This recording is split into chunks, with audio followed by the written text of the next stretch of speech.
Good day, everyone.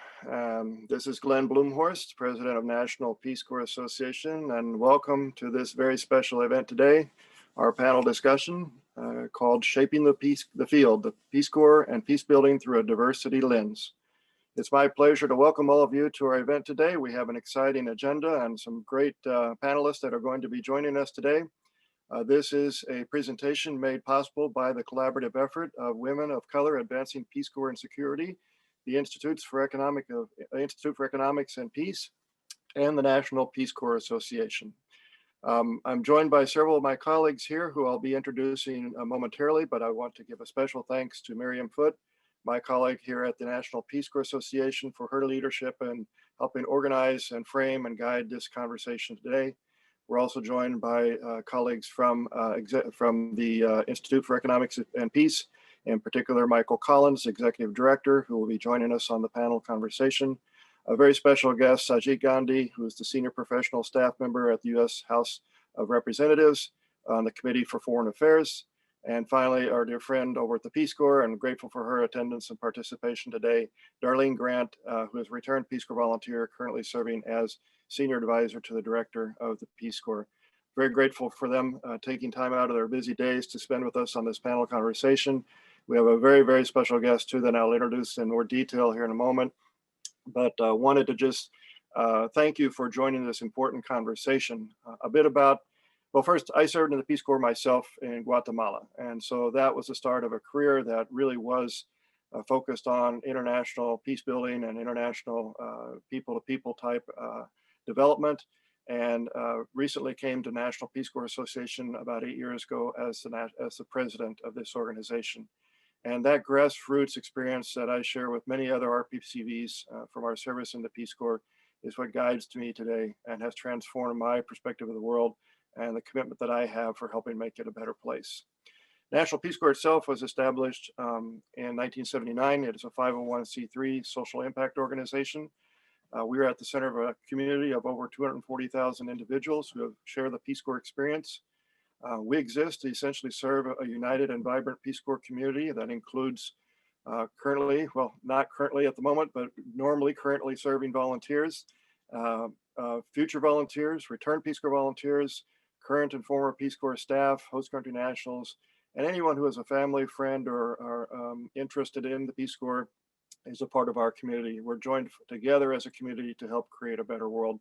Our mission, simply put, is to help champion lifelong commitment to Peace Corps ideals. Our three goals are to help Peace Corps be the best that it can be, to help empower our members and our affiliate groups to thrive and do best what they do, and to amplify the Peace Corps community's global social impact. Among those efforts, we advocate for and contribute to the continued improvement and expansion of the Peace Corps itself. We would like to see every American who wants to serve to be able to serve in the Peace Corps and have that opportunity. As Peace Corps resumes operations, we're looking forward to it to continue to establish its presence around the world, as well as become an opportunity for more and more Americans to serve their country in peace-related efforts. Part of our effort also is to work with the Peace Corps and to advocate for the benefits and entitlements and healthcare of volunteers and return volunteers. And more recently, we've really been working collaboratively with the agency as well as our own community to help retool and reshape the Peace Corps as it reemerges from this pandemic as a more diverse and innovative organization for the changed world that we live in now. So this panel discussion will focus in large part on that conversation about this new Peace Corps for the changed world and our role as a community to contribute to it, and the role that we can play through partnerships like the ones that we share today here with IEP, with WCAPS, and others in helping make that possible. So it's my pleasure, without further ado, just to move forward in our agenda here and introduce to you our very special guest and the person who really is behind making all of this happen, I should say, Ambassador Bonnie Jenkins.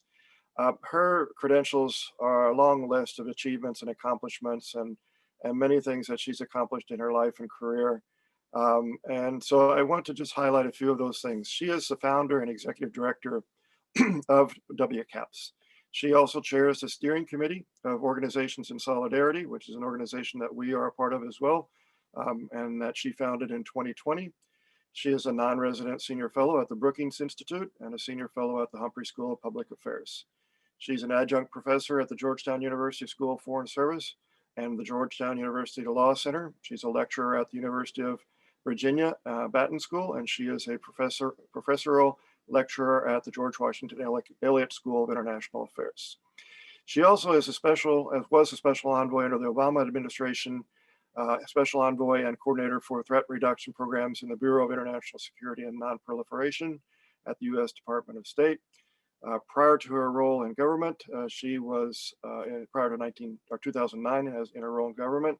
She worked at the Ford Foundation as the program officer for U.S. foreign and security policy and conflicts, and she served as counsel for the National Commission on Terrorist Acts upon the United States for the 9/11 Commission. She holds a PhD from the University of Virginia, an LLM from Georgetown University Law Center, an MPA from the State University of New York at Albany, and a JD degree from Albany Law School, and a BA from Amherst College. She is a retired U.S. Naval Reserve officer, and she received numerous awards for her military service. She is a member of the New York State Bar. She has yet to serve in the Peace Corps, but her credentials, as you can see, merit her being honored today as a honorific Peace Corps volunteer among us as well. I'm going to pass the baton here to Ambassador Jenkins and thank her again for her leadership on this front, on these very important conversations that we're having in our community. And then to our panel discussion to follow, she will introduce as the moderator those individuals and the conversation with them. So thank you again for joining us today. Ambassador Jenkins, to you. Great. Thank you very much, Glenn, for those very, very kind words. And it really is my honor and pleasure to be a part of this and to join with such really impressive organizations and wonderful panelists for our discussion today. I wanted to do just a couple things before I turn it over to our amazing panelists. I've been asked to say a little bit about WCAPS and a little bit about Origin Solidarity and also some of our interactions at WCAPS with the Peace Corps. So first of all, WCAPS was established in 2017.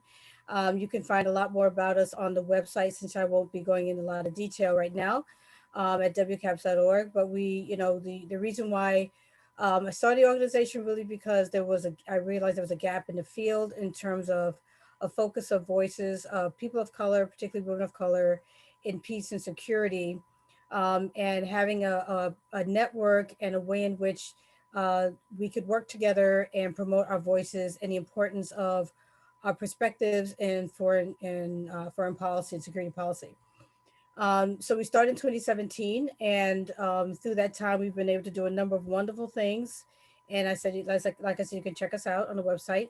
But one of the things that we really enjoyed was working on a report that you can find by going to our website and clicking on looking at our past reports, which we did for a number of the Peace Corps volunteers who returned right after COVID-19 had started. And Miriam Foote, who I will be also introducing, was a part of that report, and it was really a momentous time for me to learn not only about the Peace Corps and the wonderful volunteers who were in the Peace Corps, but some of the challenges that they were facing. And so after that report, WCAPS remained, and I remained very interested in the Peace Corps and its development and its changes and things that they are considering right now.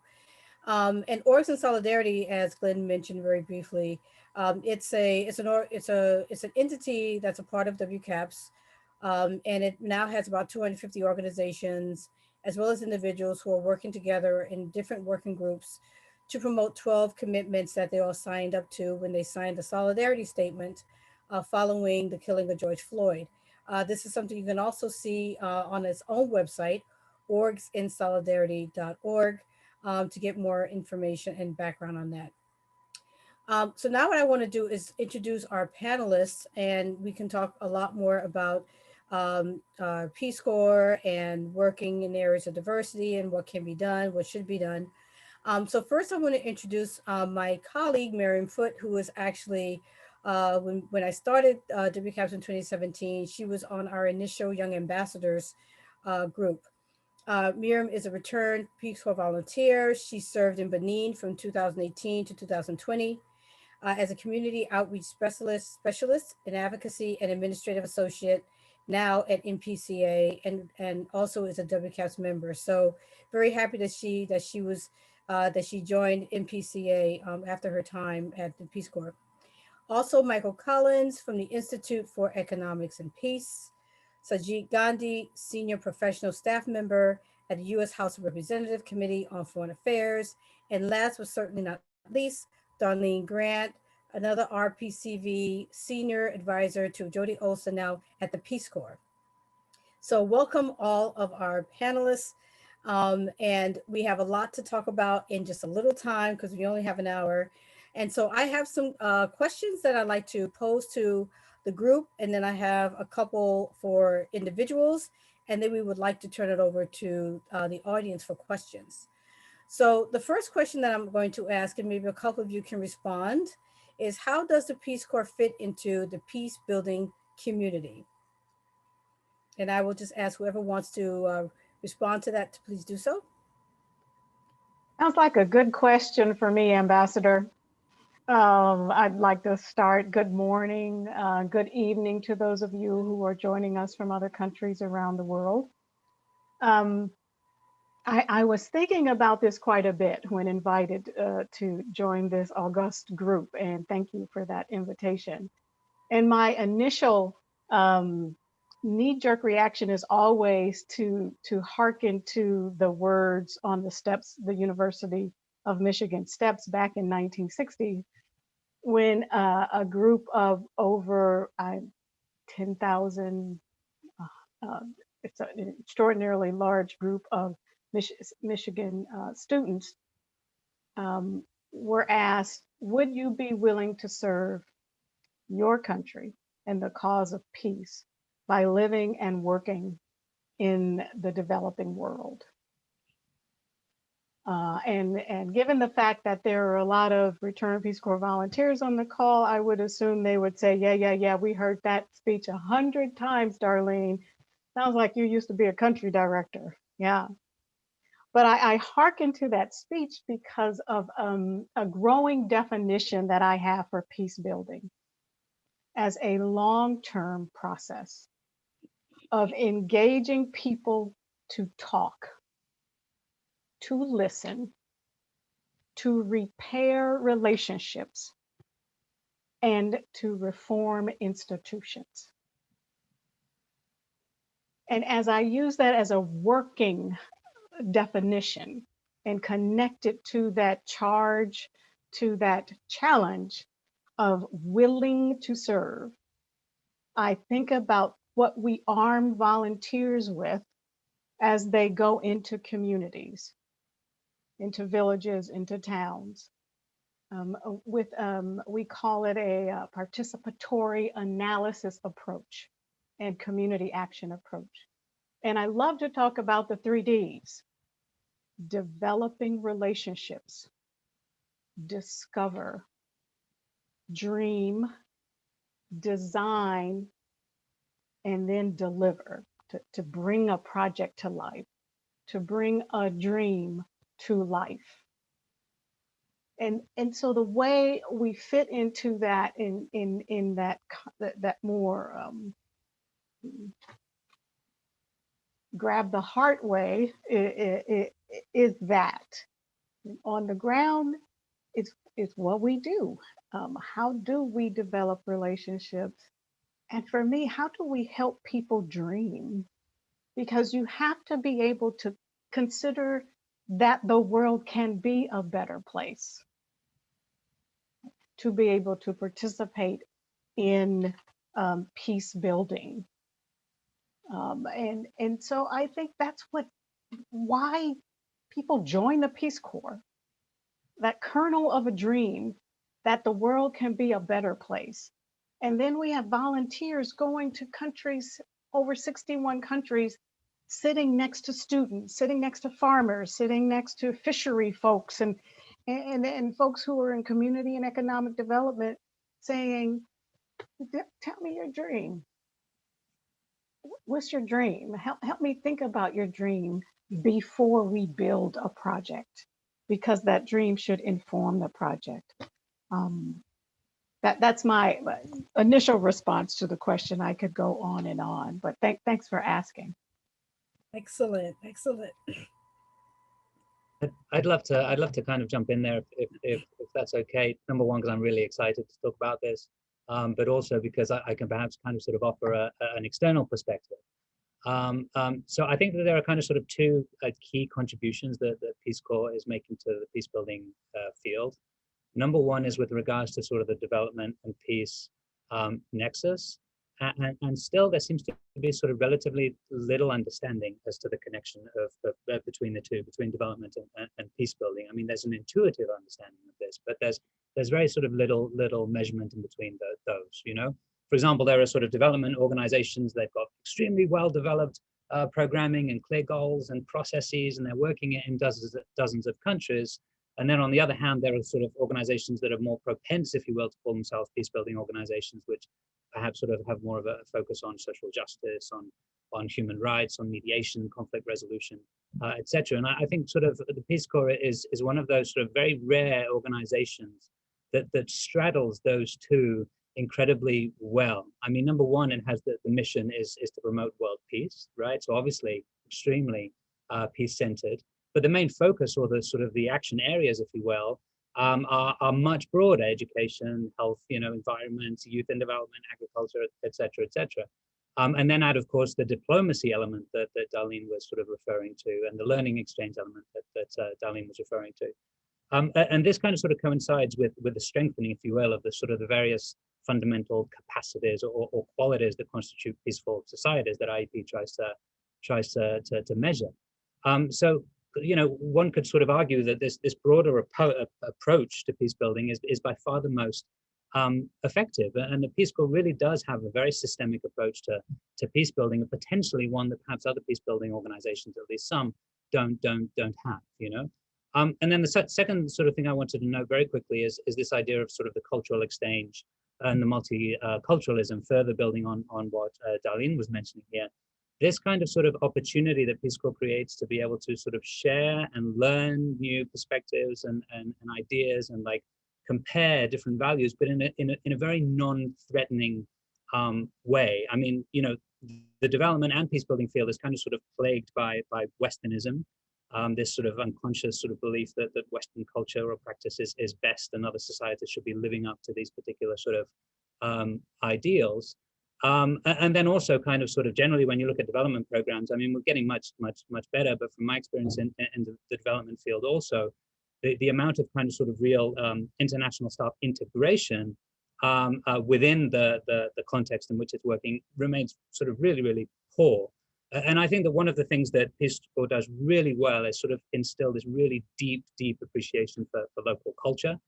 And, you know, it's sort of funny for me leading up to this and watching multiple kind of sort of video testimonials of returned Peace Corps volunteers, that deep realization that they each have about, oh wow, you know, this tremendous diversity of thinking, these you know, great, you know, completely different sets of values, and even sort of morals are sort of radically different depending on where you go. So that kind of sort of rich realization really gets to the essence of peace building, which I think then accompanies them for the rest of their life, or for the rest of your life, I should say. So I think those my 2 cents. Great. So I think we're actually gonna go to the next question, if you don't mind. And this one is to Sajid. And I'd like to get from you your perspective on, you know, from what you've heard so far, and how can the Hill engage in some of the ideals and initiatives of the Peace Corps, and also diversity, equity, and inclusion. Sure, and thanks for having me with this really terrific group. It's a really privilege. You know, I think what's interesting about the Congress is that so many, you know, we have a long history of actually returned Peace Corps volunteers being part and members of Congress and on the staffs. And because of that position, you have a lot of members who really understand or have seen the value of the Peace Corps, both in terms of how it can contribute to host countries, but sort of the impact it has on the Americans that are participating in the programs, and on the sort of broader topic of peace building. Before we all went into lockdown, this was actually sadly now a year ago. I was on a CODEL with a few, it was bipartisan, a few members, and we went to Nepal. And I would say one of the highlights of that trip, not just for me, but for the members, was engaging with the new Peace Corps volunteers that were there on the orientation trip. Hearing everyone's stories, the backgrounds of people, why they were there, their experiences living with host communities and host families, which it can be jarring for many. And I think just sort of hearing the stories of everyone really meant something to the members, because they saw these people actually taking the time, seeing the importance of this at a young age to kind of go and help. And so that actually translates really into this theme that I think many members of Congress go into their jobs with, is public service. And so there's this direct correlation and impact, and so there's this tie, and there's a lot of interest in that way. And I think in terms of the diversity, equity, and inclusion piece, we have seen, I think over the last 6 months or so, a renewed interest by a partisan group of members in ensuring that this comes to the forefront of a lot of the work we're doing in the national security workspace. I don't want to kind of mix Peace Corps with national security. There are some ties. We can sort of leave it separate from that, but there is this understanding of, in our institutions, we need to do better at this. And I think that there's a role for the Congress to play. There's an opportunity, and I think we want to meet this moment with some big thinking about how to address some of these gaps. I think too often we maybe start with low expectations on this issue. And so what we'll end up doing is saying, let's improve recruitment. And I think that's important, but that is the baseline. That is stuff that we can easily in a targeted way address, but that shouldn't be enough. And that shouldn't be the sort of bulk of saying, like, we've expanded the recruitment and we're going to stop there. I think it becomes a talking point, right? We're going to focus on diversity and inclusion by addressing recruitment. So let's also talk about pipelines. Let's also talk about equity. Let's also talk about how do you ensure that people who don't see this even as a potential career option or an option to start your career see the Peace Corps as an actual opportunity. So I think that means starting younger and in different places. There are ties with how we do this at the State Department, where I grew up in central Pennsylvania, didn't even know the State Department or the Peace Corps was an option for me. And so not just being a person of color, but being from the middle of a state where, people ask you where you're from, and, are you Philadelphia or Pittsburgh, and actually not being from either, right? There's just this lack of awareness because it's not there. And so one, it's how do we focus on making sure people are aware of these careers, but then if people don't have the means to take a career like this, how do you ensure that they're able to take a position with the Peace Corps? Many people come out of college with, hundreds of thousands of dollars in debt. So taking a position at the Peace Corps is not something that's an option. Well, how do we address that gap? And so I think the Congress wants to be a partner with the Peace Corps in terms of looking at legislative fixes to some of these problems. It's also, let's look at some of the pipeline challenges. What are we doing to ensure that there are more country directors? And then people who understand some of the struggles of being, my specialty, or the area that I cover, is South Asia. And, we talk about racism in the United States, but it also is pervasive in the region. So being a Peace Corps volunteer of color in South Asia is not the same. And so making sure that we also have that kind of support system built in dealing with these issues. And so I think the Congress, and I know this is a bit of a long-winded answer, but we want to be a partner with the Peace Corps. And I think either we can take our own steps legislatively to address some of these problems. These steps tend to be more meaningful when we have a partner in the agency to work with on addressing these challenges, rather than kind of just maybe bigfooting is the wrong word, but implementing legislative change that's not going to be receptive with the agency. So key here is we want to be a partner. There's a strong interest in that partnership. And I think there's a lot of members who value the role and the impact that Peace Corps plays in peace building, but also in sort of demonstrating how the US actually cares about lots of places in the world. So I think let me stop there because I went on long enough, and I will get down from my soapbox now. No, that's fine. Great. We want to hear all of that. So definitely don't apologize for letting us know what the thinking is right now on the Hill. So we appreciate that. And like you, I mean, I grew up in the inner city New York, and so I didn't really think about a lot of these issues, a lot of these opportunities like Peace Corps until later in life. And so certainly agree with the idea of getting the word out earlier to young students and working on that pipeline. So let's turn to Miriam, who actually just was recently in Benin last year before coming home a little earlier than planned because of COVID. Maybe you could tell us about a little bit about that experience, about the report that you were such a strong part of with WCAPS, and also maybe say a bit about the role of your organization in Origin Solidarity. Yeah, definitely. So I came back due to COVID in March, and that has been a really enlightening experience, but it's also shown me some of the difficulties that volunteers come back. And so I partnered with WCAPS and Ambassador Jenkins to kind of craft a report around the experiences of return volunteers and kind of the difficulties that they were having upon return. And through the report, we found, there were issues with health insurance, PUA benefits, NCE status, and there were a plethora of diverse experiences as well as a plethora of, challenges that volunteers were having. And that just goes to show like how diverse our community is, but then also like how diverse these solutions also need to be to kind of make space for these volunteers, especially when they come back from their service. And so since then, after that, I've been working with NPCA and kind of, working on advocacy issues as well. And NPCA is a signatory of the WCAPS Orgs in Solidarity project, which is a project to kind of bring in nonprofits and all different kinds of organizations that are interested in kind of pursuing diversity and inclusion within the workspace and within the work that they do.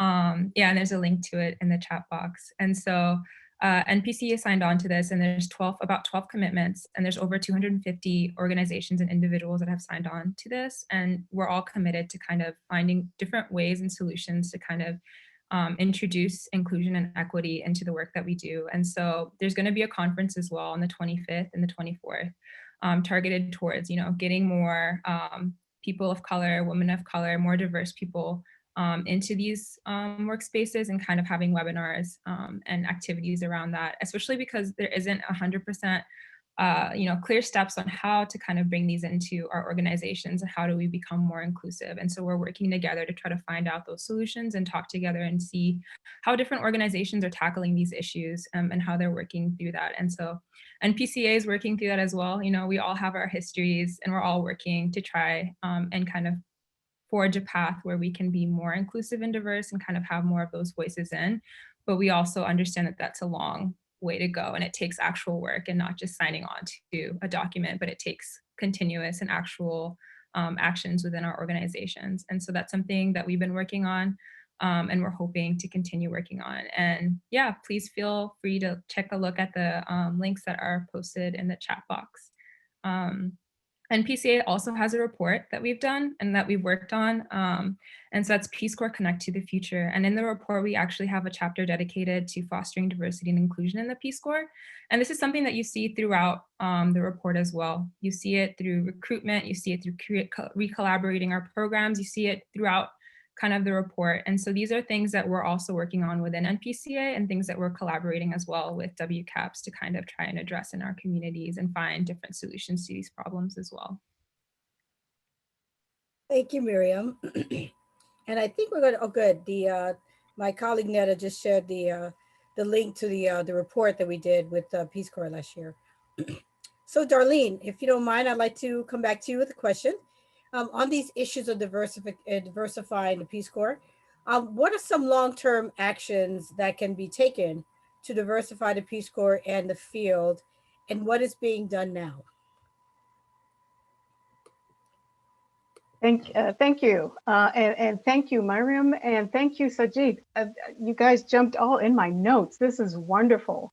And Michael, I love that framing. What are we doing now?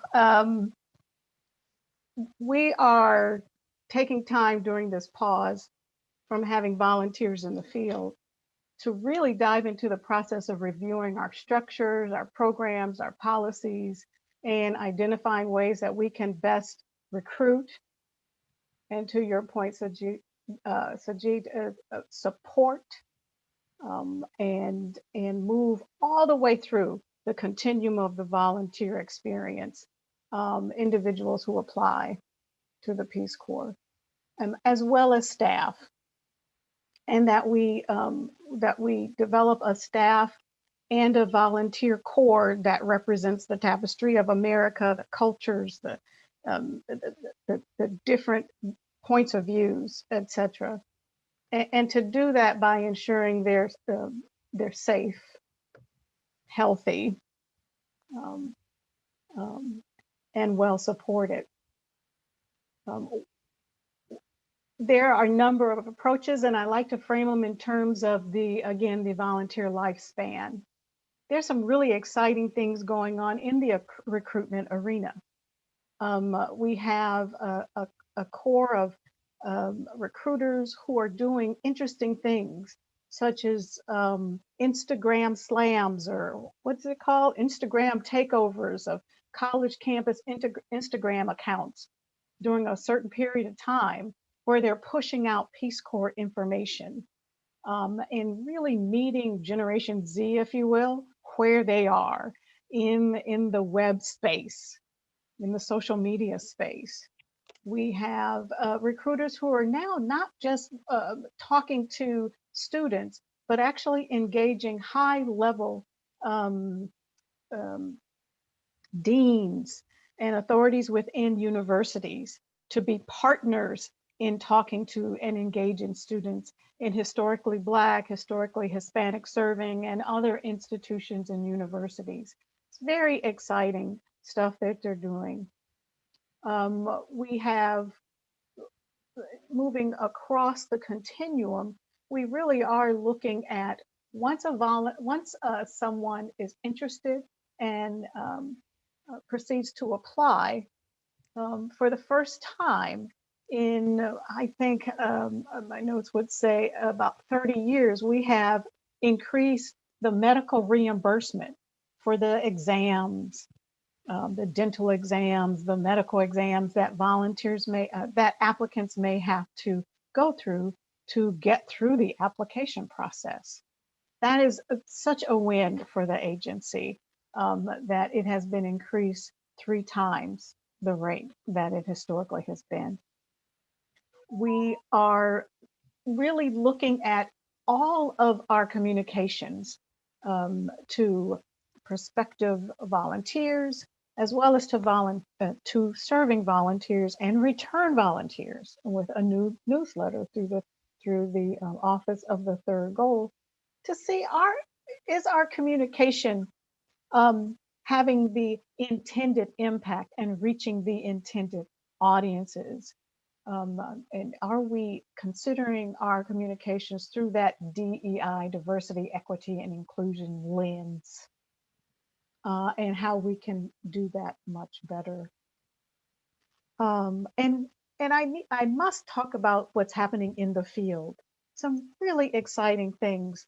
For example, we are having teams of host country national staff with HQ staff, headquarters staff here back in DC, who are building a learning environment where learning is continuing about diversity, equity, inclusion, challenges, issues, so that when our volunteers return back to the field, to a new world, that if they are using that lens of dream and discover, that they are greeted by a team and communities who are ready to help in that process. Right? Teams in different countries are continuing dialogues by using books, by using film, and actually by using dialogues with RPCVs to talk about the world and the challenges we face today. And I'll close by saying we're finding ways to really look at using this new Zoom environment to reinforce our commitment to serving underserved communities, and to use our strategies to look at countering marginalization again, two key areas of peace building. You know, so historically, volunteers would be placed in villages and towns. What is that going to look like in a new world, in a COVID world? And our teams in our post are really working on trying to solve and address that issue. Yeah. Like you, Michael, I'm really excited about this topic, and Peace Corps is enthusiastic to work with Congress about these things as well, and NPCA. Great, thank you, Darlene, and that's actually a good opportunity to segue over to Michael. And I do want people to, if you have questions, audience, please put those in the chat, because we're going to be going to Q&A after this next question. And so, Michael, at IEP, how is DEI integrated into the Positive Peace framework? Could you say a little bit about that? Yeah, absolutely. I was still thinking in the back of my mind whether Generation Z is that the generation now? I'm losing track. I just feel older and older every day. So yeah, absolutely, Bonnie. So you know, DEI kind of, so positive peace, for those who may kind of sort of be a bit less familiar, essentially refers to broadly the attitudes, institutions, and structures that create and sustain peaceful societies. We at IEP generally trying to kind of sort of measure that quantitatively to the extent that we can.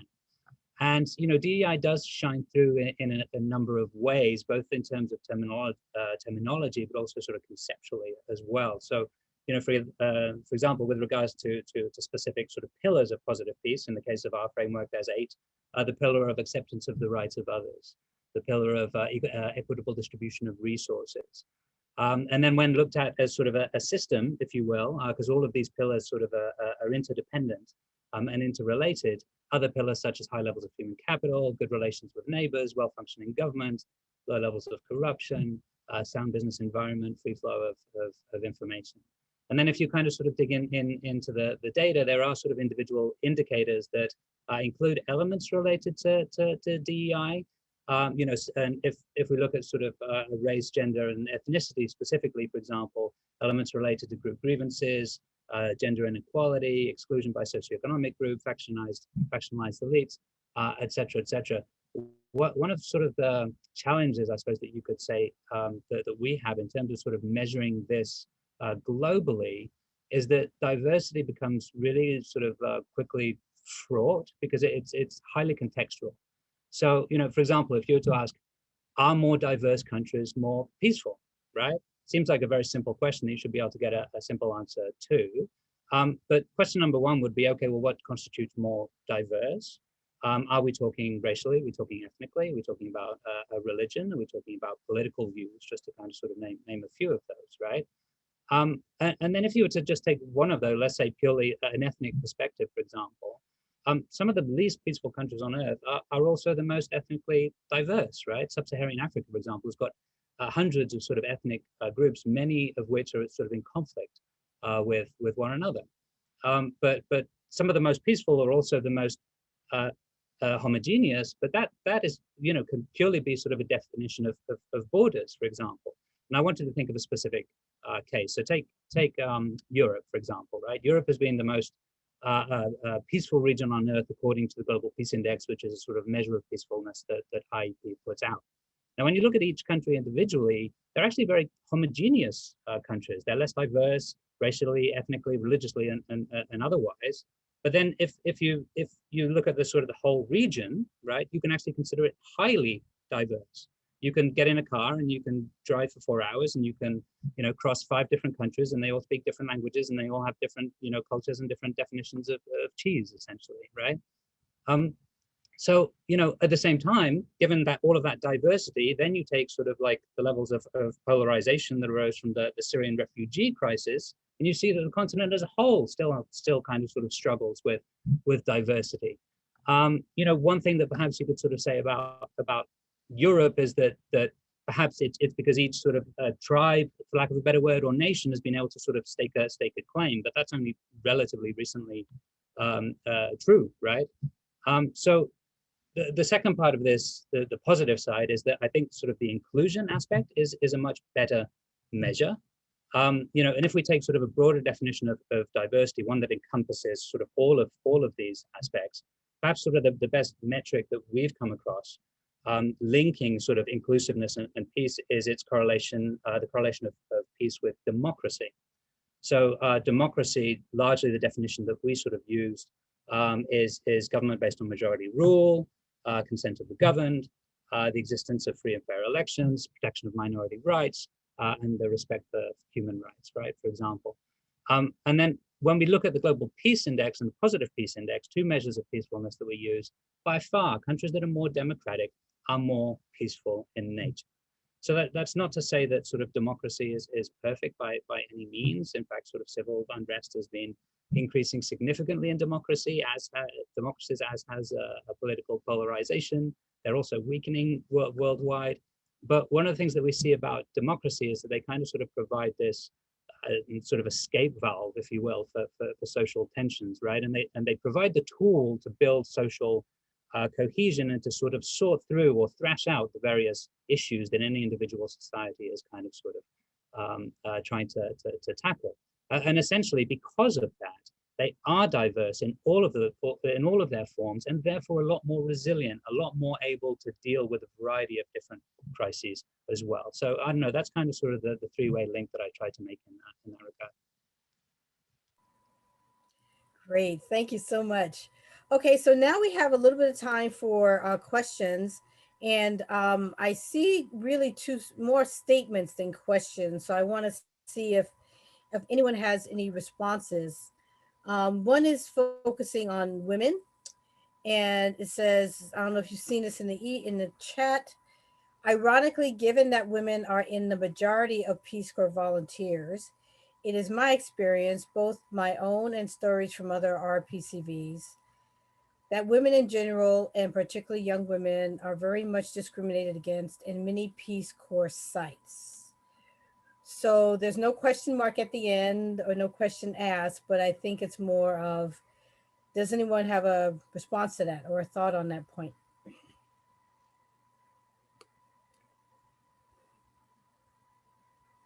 I think I didn't catch the entire. I think the point is the presumption is that there are majority of people in the Peace Corps volunteer are women. Yeah. And just the experience of Jillian from her own story and stories from others, that women in general, and particularly young women, are very much discriminated against in many Peace Corps sites. Interesting.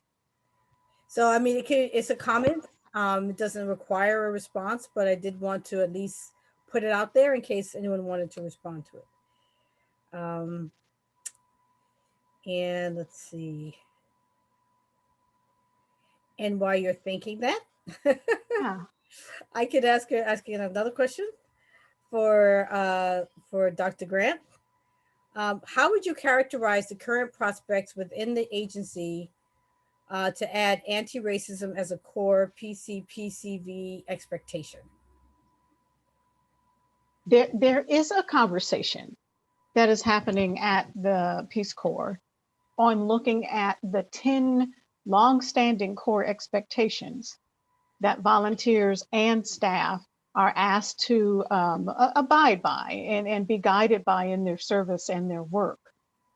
And what we're wrestling with is, how do we interject a core expectation of your service that you would do anti-racism work, and that you would conduct yourself based on the tenets of anti-racism, and how challenging it is to phrase that in a way that someone knows that if they are not able to meet that expectation, they are fairly and equitably assessed on that core value, right? On that core expectation. So I'm happy to say we are looking at that, but with adding that, we are also charged and challenged with how do we hold people accountable to that fairly, equitably across every single volunteer? And it's good work. It's a good question to try to tackle. Can I add to your, sorry. I mean, I think this is a fascinating question because it's Yeah. something that we're grappling with. And I think it's sort of levels of how do you describe anti-racism. I mean, when we talk about different titles or just different descriptions of what should be in a position description, a commitment to equal opportunity, how do you measure that? Is that a question that we should be asking? I mean, my view is it's certainly a question we should be asking. And I think people should be thinking, what am I doing to advance this cause of equal opportunity? And I think in some ways it goes, I think when you sort of talk about anti-racism, what does that mean? I mean, is that equal opportunity or are we talking about something else?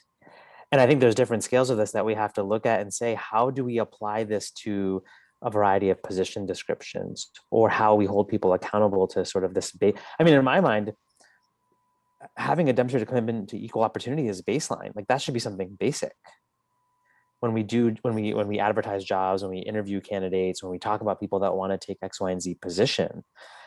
But I think that it has different meanings to different people. And then I think the second and more difficult question is, how do we measure this? Can you hold, go ahead, sorry. Yeah, and once we do begin that conversation and start incorporating that, ensuring that we create a system of training, self-training, self-guided training, where folks can raise up their understanding of complex DEI concepts, so that they can not just check the box, oh, of course I do, of course I stand for that, but that they can also demonstrate it in their performance in challenging, in nuanced ways, if you will. Yeah. Like, we don't want to create a check the box environment for DEI. Great, thank you. No, please go ahead. I want to just say, I mean, I think you're right. We don't want to create a check the box, but how do we start? Check the box. I mean, in some ways, is that the baseline? Let's just say, let's start checking the box, and then kind of be a little bit more, I don't want to say thoughtful, because I think in some ways these are limited things that we should be doing.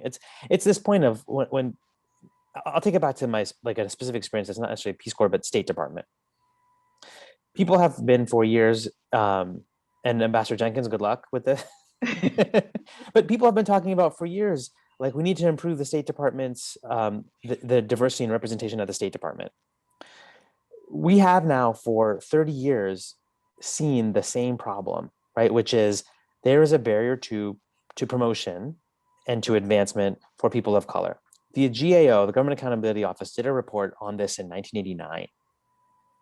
And they did a second report on this in 2020 with the same finding, right? And the same recommendation keeps on getting pulled around, is like, let's focus on recruitment. And then we'll 30 years down the line have a pool of talented people who will be at the mid. That didn't happen, right? So I think at some point we have to start checking the box, and then maybe as we do that, think of what are the next best steps to address this problem. Exactly. Okay, so we have another question. How can the Peace Corps collaborate more and better with existing peace building or development organizations and host countries to have larger and long-term impact? Anyone would like to answer that one?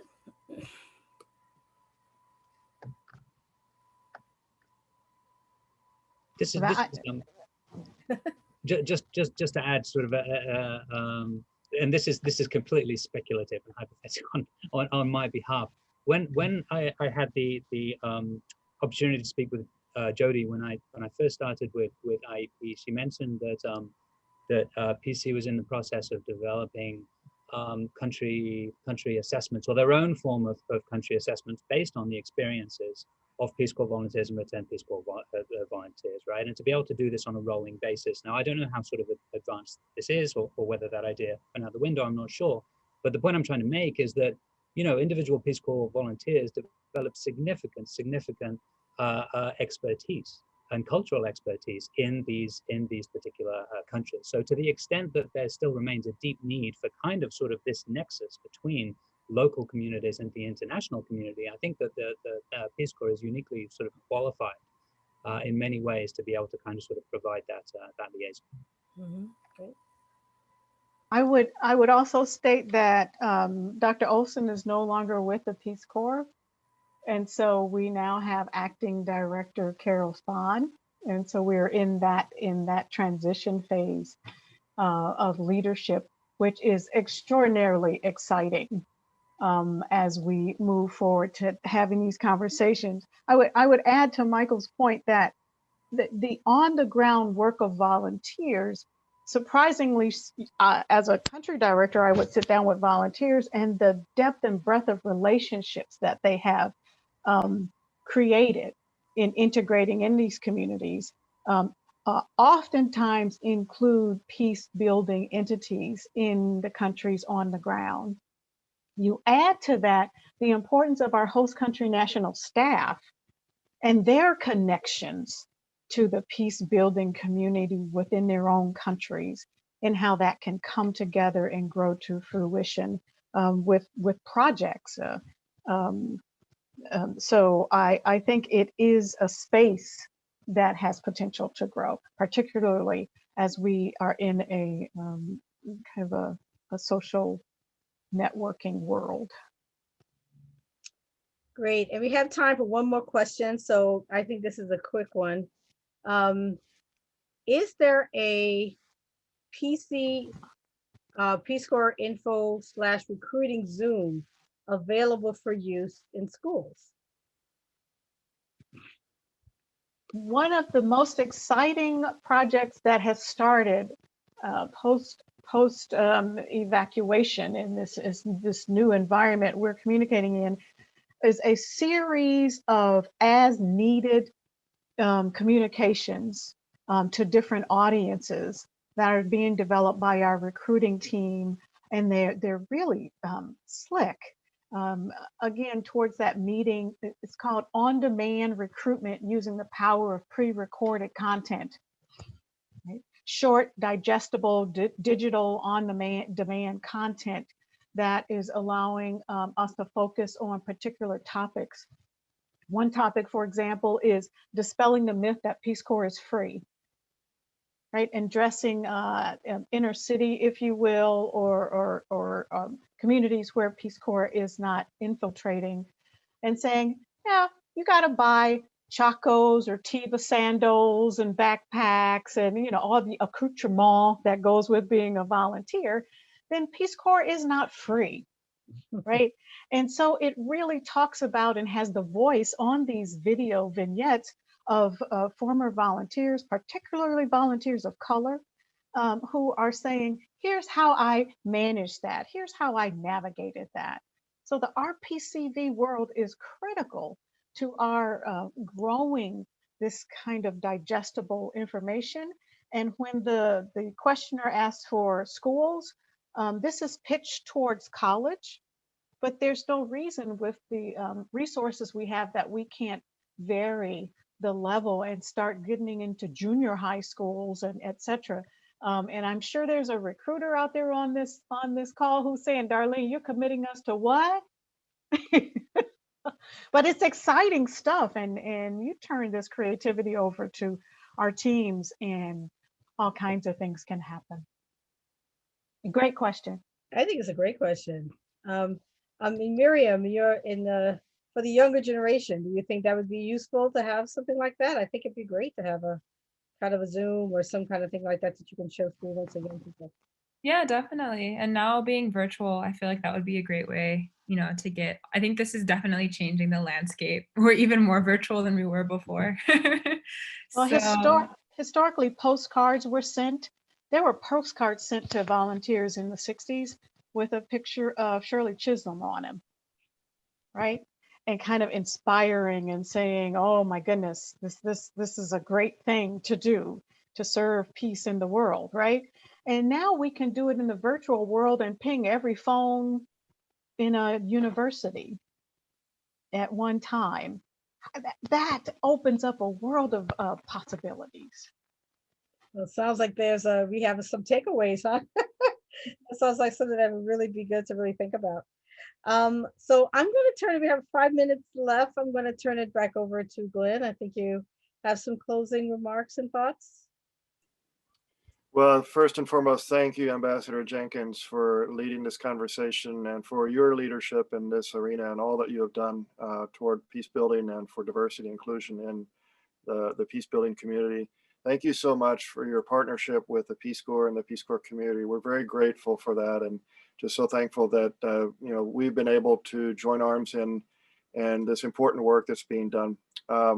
Also would like to thank all the panelists for joining us again. I know we all have busy days, and I appreciate your taking the time to be a part of this conversation. These synergies and complementarities between our organizations are what we want to continue to capitalize on.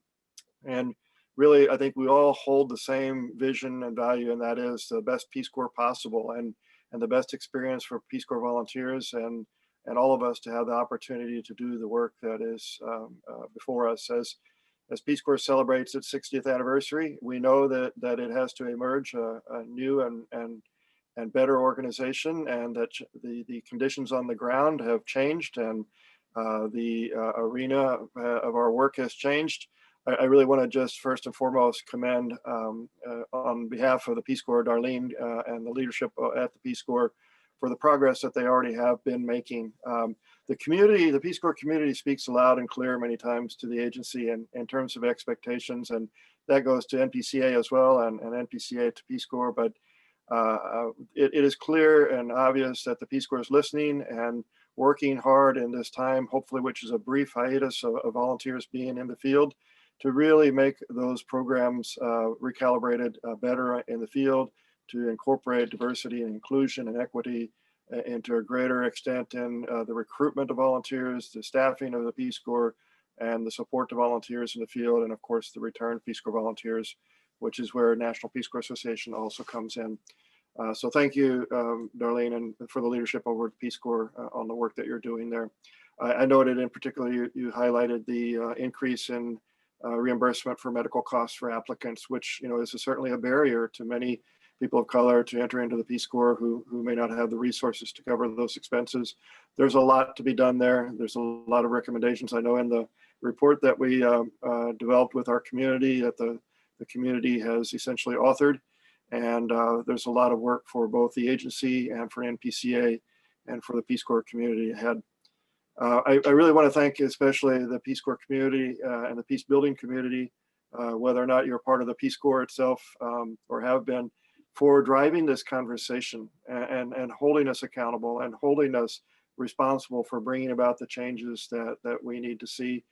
We welcome your inputs. I've seen a lot of comments and questions here in the chat bar. I know there's more to come. We just ask you to continue to let us know what's important and continue this conversation. You know where to find me, Glenn at rpcv.org, and the rest of our team is available to you to help respond to any questions or anything that weren't covered here in the conversation today. And, there's a phrase from John F. Kennedy that I was thinking about as we talked about this. This all starts with us. And John F. Kennedy, I think, said it best. He said, even one person can make a difference and everyone should try.